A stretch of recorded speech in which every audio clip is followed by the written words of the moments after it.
The 7 deadly sins in audio explained.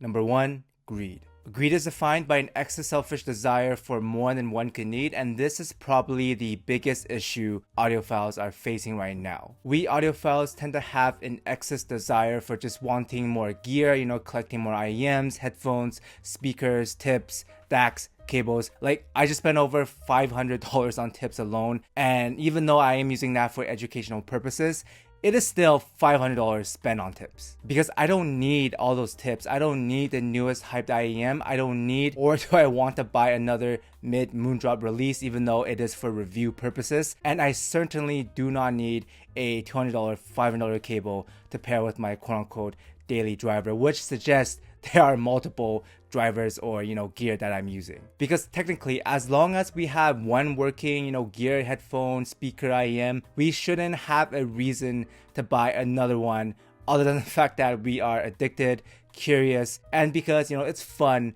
to try things along with the dopamine rush you get when you do unbox it. This is an area where the EQ heads actually do a great job in, because instead of just buying and owning multiple headphones, IEM, speakers, they just EQ it on their quote unquote end game, get a taste of different sounds and then move on and use that cash elsewhere. So we do need to learn from our EQ bros. However, audiophiles aside, companies are also very guilty of being greedy, as many tend to spam a lot of releases a year. Like Zgat released like 5 to 6 IEMs last year, and this would be fine if they're all super innovative and groundbreaking. I'm not saying they're bad products, because they are pretty good, but when you compare it to the rest of the market, it's not a huge difference. They all sound pretty similar. Now, from a business perspective, companies have to do this because if you don't have a certain sound in your lineup or a certain price point with a certain sound, and another company does, then you're losing potential customers and profit, versus if you just had the same product and sold it yourself. So logically and strategically, it does check out if you want to run a successful business, but what ends up happening is that every company and brand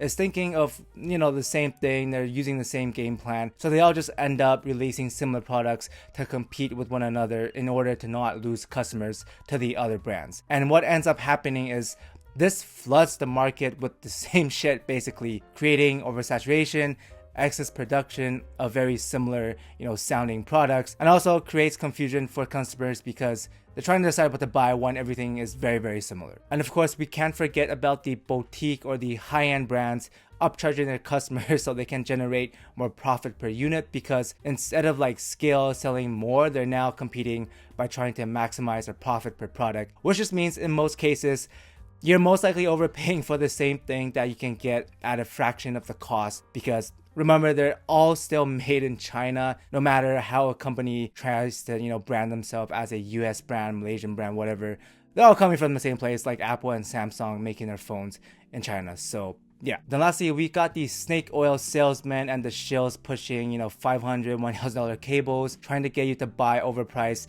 DACs and amps, shilling for the sake of pushing a product even though they might not really like it, just so they can get more review units from that company in the future, which they can then show again and then sell it on the used market to make some money. So we definitely have a greed issue in this hobby, which isn't too surprising given the capitalistic nature that we live in, but not a good look.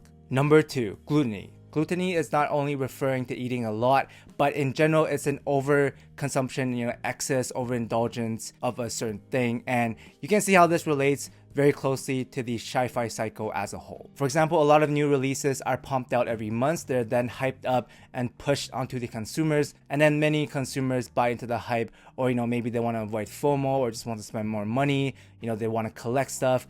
Whatever the reason is, we audiophiles have an issue with overconsumption of audio gear that we do not need. And what makes this worse is that when you combine gluttony and greed, it creates a perfect loop of desiring more and better gear, aka greed, to then over consuming on that said gear and then having an excess amount that we don't need just lying around in the drawers because we have to have whatever the new flavor of the month is. But gluttony can also be an overconsumption of media, blogs, reviews, less time spent focusing on your actual life and goals, friends and family, more distraction, more time used trying to chase that one gear that, will quote unquote change your life. You are researching, reviews, blogs to find that perfect, whatever gear it is. Spoilers, it's not going to be perfect and it's not going to change your life. Now, I'm not saying you can't be curious, but unless you're actively trying to learn more about the science and technicalities behind audio, you're trying to push the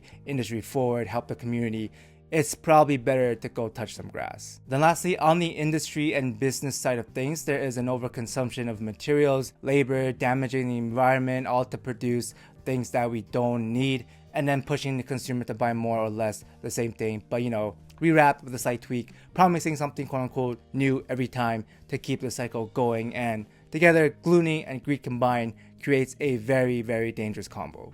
Number 3, sloth. Now, sloth is defined by a lack of effort, laziness in general, indifference, which in the case for the audio industry or the hobby could be seen as a lack of change and innovation as a whole. Basically, if CHIFI companies can keep the cycle going and profit off of audiophiles, without needing to do drastic upgrades, updates, or innovation, they will continue to do so until they can't get away with spamming out products anymore. This lack of effort creates indifference to innovation because as long as companies can't get their profits, they don't really care about, doing anything different if whatever they're doing right now still works. Change will cost them more because of inefficiency, R&D, operational logistics, and remember, their goal is to min-max profit per product, so it doesn't make sense for them to create something new if it doesn't benefit them financially. So as a result of this sloth mentality, it does create a butterfly effect where companies influence reviewers to push and show more or less the same products,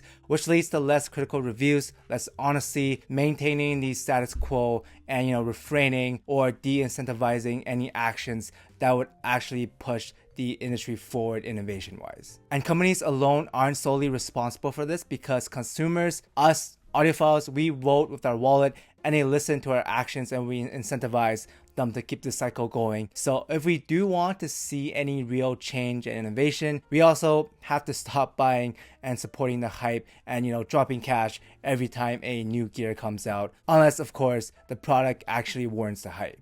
Number 4, lust. Lust is defined by the intense obsession for a certain thing. Usually this is sexual in nature, but since we're talking earphones here or just gear, audio gear in general, let's forget about the sexual part for now unless you're sticking them in places or being too intimate with the waifus on the boxes, which are, let's be real, kind of mid. But basically, lust in audio term is obsessing over something you want so bad that you get tunnel vision. You focus all your effort and time thinking and researching about it. It lives in your head rent free and you have FOMO brain because you just have to have it in your collection. Let's be real, we've all been there. We all obsessed over that one dream audio gear of ours. And then after, finally getting it, we're so excited, we're filled with joy, we proceed to tell everyone how great it is for a while, only to move on and then obsess over the new shiny object a few months later. And the combination of lust, which is obsession, greed, which is the excess desire for more, and gluttony, which is the overconsumption, all combined together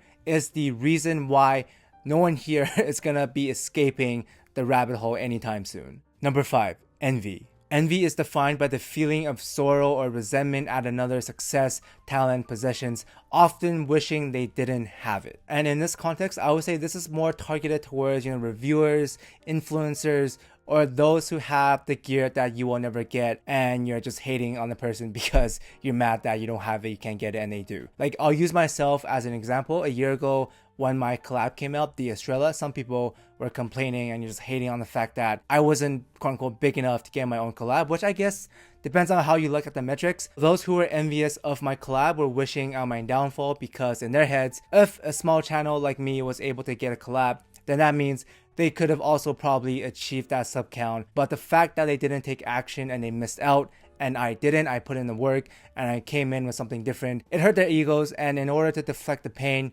the regret, the hatred, and the resentment, basically, they decided to take it out on me. So if you happen to have someone's endgame and they're mad because they don't have it and they're, projecting their hatred on you, just know that they are miserable themselves and move on. Number 6, wrath. Wrath is defined by an uncontrolled feeling of anger, rage, or hatred, which ties nicely into envy because you get envious and then you get mad. For example, perhaps you've been saving up for something you really wanted, you're busting your ass off over time and you finally have the cash to buy it. But after a few weeks or a few months, your new gear breaks out of nowhere because, it's CHIFI and you don't have the cash to buy another one anytime soon. Your blood starts boiling, you feel a sense of betrayal, injustice, and frustration, so you drop over to Reddit or HeadFi and you make a post about how shit the product is, and then you proceed to smash it on your desk out of rage afterwards. Now, usually this happens because of poor QC or very bad customer service, where the company, refuses to take responsibility for the mistakes, or both. Take my Diva, for example. However, fortunately for us, it's actually very hard to find instances in this hobby where people, actually crash out and trash up an audio shop or something, because, audiophiles are more introverted creatures. The closest would probably be a random just, shit talking you on Reddit or on the forums, or, Shar shitting on Critical, but he's not going to go AWOL and trash app CanJam or anything like that. Number 7, pride. Pride is defined as an inflated sense of self, believing oneself superior or more capable and knowledgeable than one is, often without acknowledging others' contributions. This tends to happen more often than you think, with some people, thinking their preferred sound or taste in audio or gear is quote-unquote superior than someone else's, often in a condescending tone, even though this is literally all subjective. For example, think back to arguing with that one guy on Reddit or HiFi who says things like, "I can't believe why anyone would like this," failing to see the positives of something that they might not find enjoyable because they can't place themselves outside of their own ego and perspective. Basically, too much pride results in people gassing themselves up for their own purchase decisions, actions, or knowledge, while putting down others at the same time. And in lots of cases, they are actually coping themselves, because most of these very prideful people often spend a lot on audio gear, so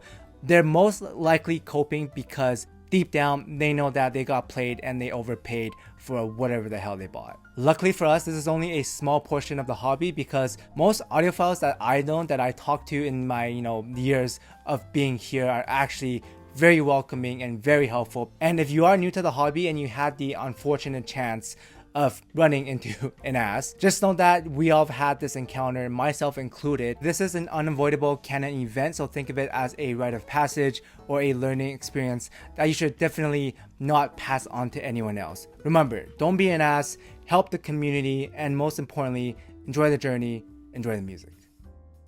Shout out to Dom Q, Rox Cat, B Urac, Disco Scaldus, Walker Standard, Patrick, User, Contain Guava Juice Gains, Mr. Gorillas, Polly J, Gis Sang Young, Christopher Jackson, Henry Claudia, Son of a Horse, 777ZK, PM the Wizard, Obi, Triple Extended, Matt Herc, TR8107, Shrimp Backlay, FKSRG, Cousin Fat Fat, Julius Phillip, Dead Riddle, Gatoy, Nico Gabriel, Addy, Michael, Trackstar, Raphael, I'm J-Rack, Ryan, Ori, Edwin, Torcog, Effinadim, Rash, Chimika, Javir, Gilbog, Ocean, AK131, BC Knight, MN Gelato, Watjo, Vitor, Unbalanced, Tuna, Robert, Polar, Drave Gaming, JRX, Samuel, John Simon, Archie, Beefy Pigeon, The Audio Freak, Evan, Forrest, and Ninja Watcher. Thank you guys so much for the support.